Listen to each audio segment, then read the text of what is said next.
ಹಾ ಇದು ಹೇಳಮ್ಮ 50 ರೂಪಾಯಿ ನಾನು ನಿಂಗೆ 2 ನೋಟ್ ಕೊಡ್ತೀನಿ. ನೀನ್ ನಂಗೊಂದು 100 ರೂಪಾಯಿ ನೋಟ್ ಕೊಡ್ಬೇಕು ಆಯ್ತಾ? ಇರೋ ಐತೆ ಇಲ್ಲ ನೋಡ್ತೀನಿ. ಐತಲ್ಲ ಇಲ್ಲ ಅಲ್ಲಿ ಎಷ್ಟೈತೆ? 50 100 ಆಯ್ತಮ್ಮ. ಇಲ್ಲ 100 ರೂಪಾಯಿ ಎಷ್ಟಾಯ್ತು? 200 ರೂಪಾಯಿ ಆಯ್ತು. 200 ರೂಪಾಯಿ ಕೊಡು ನಂಗೆ ಇವಾಗ. ಕೊಟ್ಟಿದ್ದೀನಲ್ಲ 100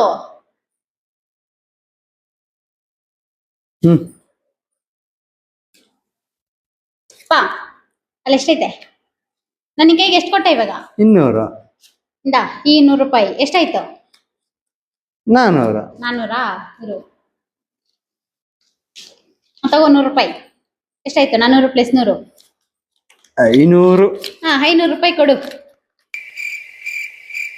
ಕೊಟ್ಟಿದ್ದೀನಲ್ಲ 500 ಕೊಡು. 500 ರೂಪಾಯಿ ಲೆಕ್ಕಾಕ್ತೀನಿ. 1 2 3 5. ಹಾ 500 ರೂಪಾಯಿ ಕೊಡು.